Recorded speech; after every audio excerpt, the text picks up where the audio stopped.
Chief Constable Gary Roberts has been in post for over a decade but will be stepping back from the role at the end of the year. On Agenda tonight he talks about the changing nature of policing in the Isle of Man and the vast range of issues covered from petty crime to international money laundering. Financial pressures restrict how effective policing can be, and relatively low starting salaries mean that recruitment of new officers is becoming increasingly difficult. The statistics certainly suggest the Isle of Man is one of the safest places to live in these islands, but you know what they say about lies, damned lies and statistics. The Chief Constable's report has just been issued. It's going to be debated in Tynwald in October. Much change there? Not a great deal. Take the longer view, it's pretty much the same as 2019. The pandemic year, 2020, 2021, was different, and the further away we get from it, the more different it appears, and you can see real spikes in that year in all manner of crimes, particularly violent crime and particularly things involving young people. But this last year has been much more like the year before and the year before that, so that, in some ways that's a bit of a relief, I think. And one of the things that quite alarmed me, and maybe I'm leading a sheltered life, I don't know, but the youth offending is one of the big concerns that you have, and violence against the police from youth offenders, youths kicking, punching, spitting, and head-butting police officers. It's quite unbelievable to read things like that. Context is really important, and some of it is unbelievable in a way, but we have to remember that when we got to the year 2000 we had 6,000 odd crimes in the island. So this year just gone we've had 2,700, so there's a significant difference, but the nature of the crime has changed. So when I joined the police in 1984, it was really unusual for an officer to be assaulted. Now it's more common, but more than half of the assaults are committed by young people. So why is that? Is it just attitudes to authority have changed? Is it that young people themselves are more violent? Well, all the scientific research in the world says that we're living in the safest era in our history. But something's happened with young people for many of them to see that kicking and spitting and punching and headbutting is a thing to do. And it's not just police officers, they do it with each other as well, which is the sad part. And how do you overcome things like that? Because we will get into the report to a greater extent, but I imagine you'll tell me that one of the most important parts of policing is prevention. So how do we change society to discourage this sort of behaviour? I think society has to change itself so that the police have a role, an important role, but a small role, I think, compared to the community as a whole. So whether that's in education, whether it's in health, but it's also in families, and families are the key part. And if you look at there's a group of about 15 or 16 young people who commit a lot of offences. They commit getting on for 10% of all the offences on the island. Each one of them has really difficult needs. So most of them have poor mental health. Most of them have come from family dynamic where there might only be one parent, or there might be a series of men who go through the family, but mum has brought the kids up on her own. They also use drugs, and they also abuse drink, and so those are complex things. So to change how those young people are, and then to change the broader community, requires the community itself to want to change, I think. And one of the things that you touch on in the report is the need for more collaborative working across the various agencies of government, social services, presumably health services, working with the police, education, etc. Is part of the problem that we just don't have enough funding to deliver the public services to the level that we would really like? I'm not completely unfettered from my role yet. I'm 19 weeks away from the end of it. But I think if we want high quality public services, it's very difficult to achieve that with a low taxation regime. The two things don't add up. So sometimes the ambition of the services can't quite be delivered, and that's the case in my service. I think the will to work with partners is there, and I think our senior level relationships are really good at the minute, but we need a little bit more. And so, for example, the youth justice team broke down to a considerable degree because the funding was taken away. We'll move to get it back, but there has to be an investment in things like that if we're to make a real difference. But there's a bit in the government plan that people probably haven't seen, which is the commitment to set up a community safety partnership, and that's really significant because the architecture for safety here is poor. There are too many groups and committees. The work isn't all coordinated, and then some things, we start things and we don't finish them. By having a community safety partnership, there'll be one place where all these initiatives to make the place safer are overseen and driven, and people like me are held to account better. One of the things the Chief Minister has been quite keen to talk about is what he described as the lazy systems of government, effectively that we've got too much administrative process and not enough focus on the actual delivery. Is that the case? I mean, it's often been a charge thrown at the police force that there's far too much bureaucracy. But I imagine if you don't fill the forms in properly when it comes to taking a prosecution, you then end up losing the case. Yeah, so I think the court system remains quite complex, and we're moving towards digital courts where we take the paper out of them. We're not a million miles off that now, so that will save a lot of time and effort. But in terms of bureaucracy around decision making, the constabulary is different than other parts of the public service because we're politically accountable but not politically driven, and we can do things quicker than other parts of the public service. So I do see partners who are sometimes tied up in knots because of the complexities of that political interface, but the constabulary can move quickly if we need to. That's the difference we've got. But you're right, there is an awful lot of paperwork involved in being a young police officer and working on the streets. And not as much money either. Again, joining the police service was always seen as a reasonably well-paid way to make a living. That's no longer the case. It's the case when you're a constable at the top of the salary scale. You'll be above the average earnings for the island, but that takes you 7 years. In the period up to then, pay is low, and until next month, pay for a starting constable will be 24,000. Now, it should be 21, but there's a provision in the regulations that allows me to extend that, so I extended it to 24. But that's still less than people get for some jobs. You know, I'm told, I don't know whether this is right, that you can earn more flipping beef burgers than you can being a brand new constable, and that's not right. Having said that, that's not an issue for the Isle of Man government. Police pay has been tied to England and Wales since the thing called the Oaksey Review in 1948, and so over the last decade, the government in the UK has chosen at times to freeze police pay, and the consequence is that there's been an 18% real term reduction. But of course, the times we're now living in, everything seems to be a crisis at the moment, doesn't it? But trying to make ends meet, if you are a young person and thinking about joining the police service, can you afford the 7 years it'll take you to get to the stage where you'll get a reasonable income?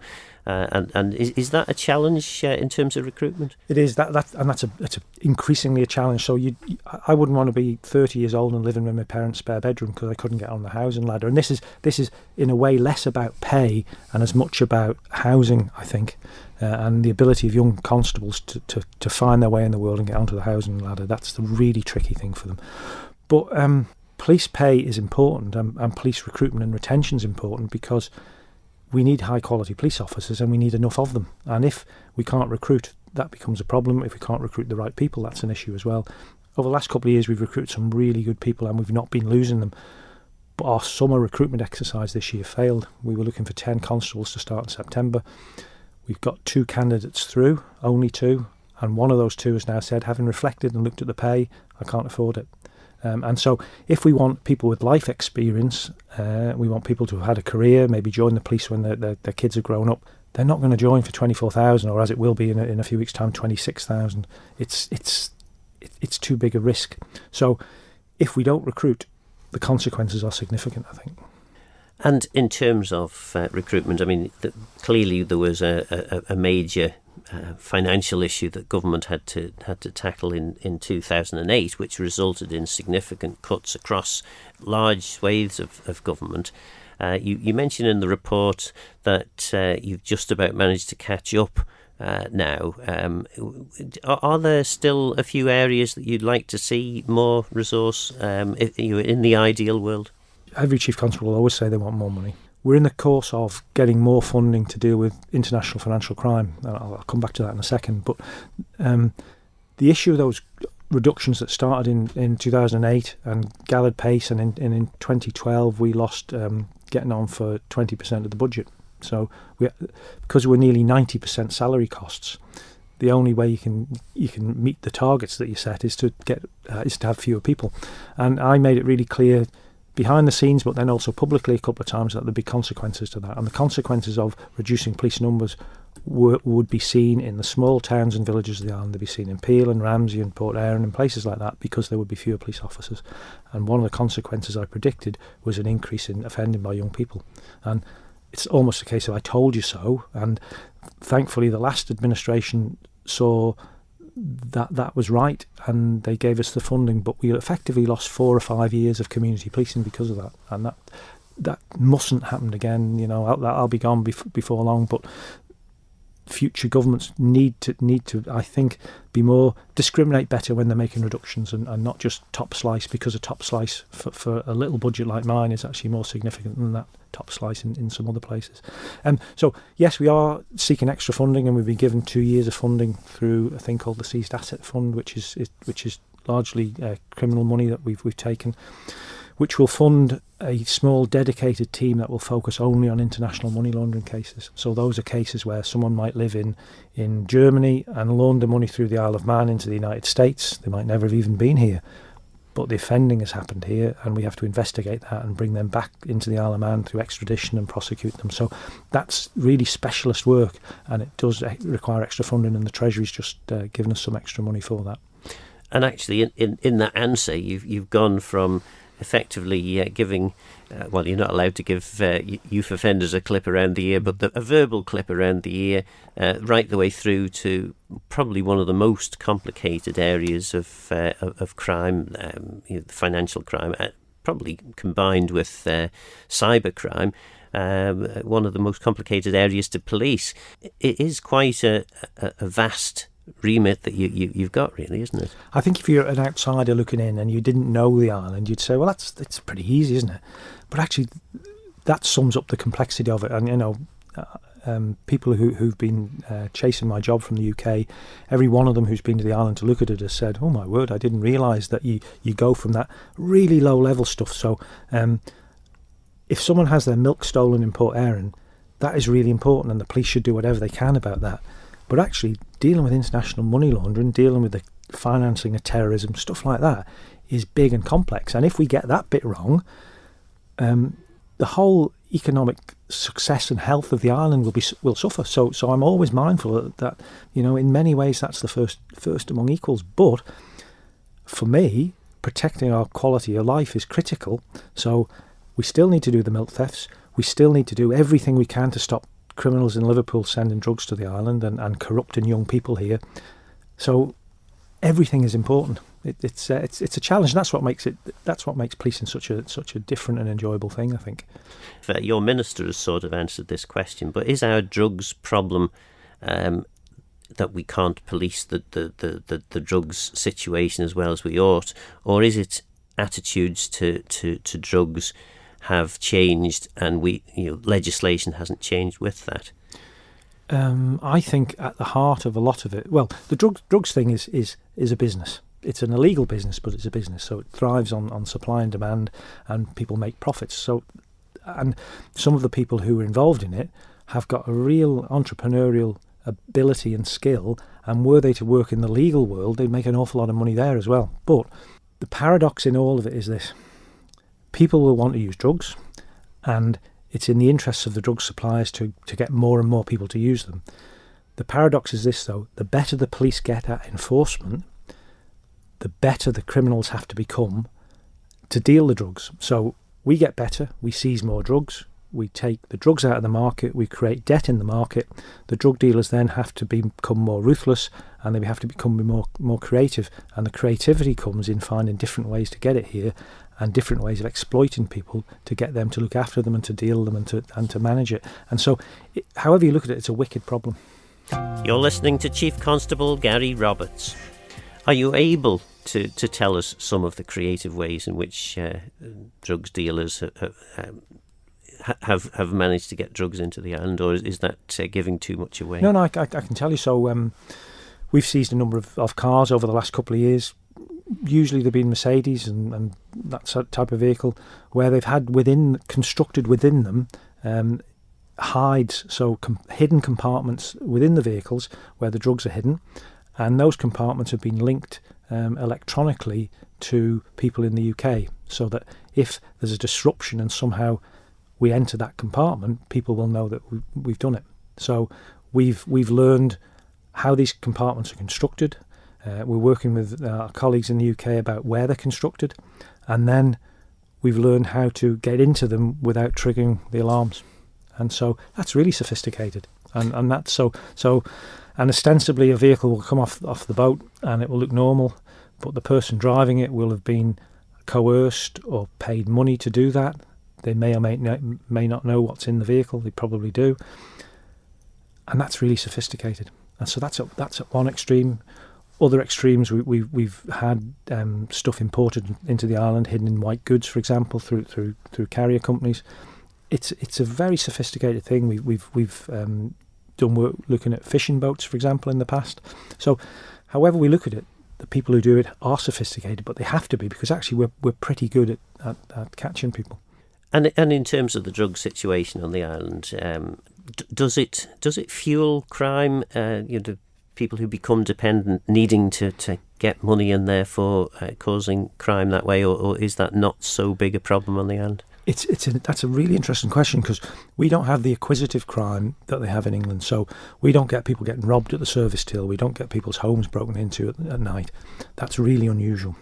But there is a lot of crime that's associated with drugs, but it's crime that doesn't affect most people on the island, so they won't know about it. So when my reports over recent years say there's this increase in violence, a lot of that increase in violence is linked to drugs. So there's a couple of ongoing cases I can't really talk about, but a couple of serious assaults that are going through the court processes at the minute. They're linked to the drug trade. They're linked to the enforcement of debt around the drug trade. And so we do have that. So the crime isn't the type that you'd expect, where people are stealing to feed a habit, but it's around establishing your network as a dealer, making sure that's secure, keeping other people out, and then when people owe you money, enforcing the debt through violence, and that's what we see. And so there was certainly last year, the 2021 year, a spike in violent crime, and in half the cases people didn't cooperate, and that's because they were drugs debts enforcement actions. So it's a tricky one, really. No one can be living on the island and not be aware of the significant increase in costs for pretty much everything.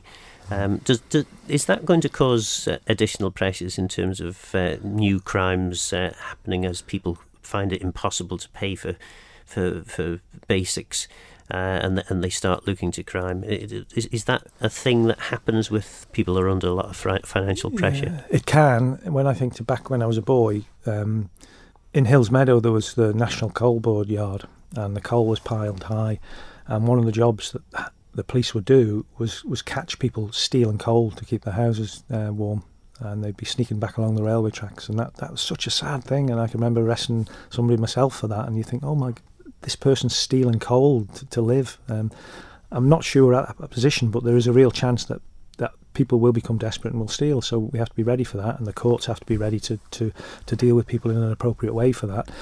I think actually my bigger fear is not about crime, it's about people effectively neglecting themselves because they can't afford to eat and heat their homes. I sit on the safeguarding board, and one of the things that's exercised our minds for much of the last year is the number of people who have effectively neglected themselves to death, and in a small community that's particularly shocking. And I think my biggest fear is that as we get into the winter, vulnerable people, whether by their age or their health or whatever, will start to do things that lead them into dangerous places in health terms, and that for a community I think is the biggest issue. So then moving on, I suppose, to the future, I mean, your biggest challenge in about 4 months' time is to work out what you're going to do with all your spare time, isn't it? That's exactly that, and I have no idea. People ask me, well, what are you going to do? Have you got plans? And I haven't, because I don't know whether I've been sort of putting them off, but no, I haven't got plans. But I do know that it will be good for everyone, I think, for me to retire, because I'll have done 39 years in the police, and it's right then you get fresh eyes coming in and maybe a fresh direction. I was appointed Chief Constable in September 2012 and took over on the 1st of January 2013, but I'd been the deputy for 5.5 years before that. So I've been near the top of the place for a very long time, and I'm hugely proud of what the constabulary's done and how it's changed. I mean, if I look back, the culture is different, and that's the bit that matters to me. The police feels different, and that's what I wanted. And if there is such a thing as a legacy, it's that feeling different that's the important bit, I think. And of course, the constabulary will continue without you. I mean, what are the big challenges then that you see lying ahead over the course of the next, I suppose, 5-10 years? The biggest operational challenge is to meet the Moneyval assessment in 2025. That's the critical one. And for those that don't know, Moneyval is a Council of Europe body which looks at the effectiveness of jurisdictions across Europe. So it's not European Union. It's the Council of Europe. So it's a much bigger body. The effectiveness of countries in dealing with the combating of international money laundering, financing of terrorism, and actually corruption as well now. The Financial Action Task Force sets a number of rules and standards, and countries have to adhere to them. And so there's two bits to it. Are the frameworks that a country has, are they the right frameworks to combat these things? And then how effectively are they implemented to do that? The Isle of Man will always score really highly on its frameworks because they are good. Where we will struggle is showing effectiveness. So over the last 3 or 4 years, we've brought back from the UK money launderers who've been financing the drug trade in the Isle of Man. That doesn't count for Moneyval because the Moneyval assessors see the Isle of Man and the UK as the same. They're wrong, but that's how they see it. So we have to bring people from other places who may not have even touched the island for offences that have happened here, and that's the complexity of it. So that's the number one issue. And has that ever happened? We dealt with a case in 2017 or 18 where we did exactly that, and we've got 9 live cases at the minute where we are looking to do similar things. But it's a tight timescale to get that ready in time. But we've had a couple of very long-running cases, one of which is in the courts at the minute, where some of the work we've done should satisfy some of that assessment. So I'm more optimistic than I was a year or two ago. So that's a big challenge. Moneyval's a challenge. Bringing the community together to see that this exploitation of young people around drugs is serious, and getting the community to work with us and others is a very, very big thing. And then I fear that when things get tighter and government finances get tighter, there will become a temptation to top slice again, and that would be disastrous. So my successor, I think, will have to have his or her wits about them just to make sure that doesn't happen. So as you leave from a very long service with the police, what would you say would be the standout moment for you, or the thing that gave you the most pleasure out of the role that you've undertaken? I've not been a real police officer for years, really. Doing the job I do is, it's different. It's like running any organisation, really. It's a complex organisation, but I try to understand what it's still like for young cops. One of the things that touched me the most was I led a murder investigation a number of years ago, and the impact was awful for the family. But I remember when I was appointed as Chief Constable getting a letter from that bereaved family congratulating me, but the letter was really really touched me, because the people around me had made a difference for that family. Even though they'd lost a loved one, we'd made a difference to them and they'd remembered it, and that meant a lot to me, I think. That was Chief Constable Gary Roberts telling us about his report, which will be debated in Tynwald in October, as well as his policing priorities. Has the Chief Constable been effective over the past 10 years? Have his hands been tied by the significant cuts made to his budgets? How do we change a society which is, admittedly in a minority of cases, allowing young people to think it's okay to kick and punch police officers? Please get in touch with Phil Gaughan at manxradio.com and let me know your thoughts and views on the programme. For now, though, I'm Phil Gaughan. Goramayo. Thanks for listening.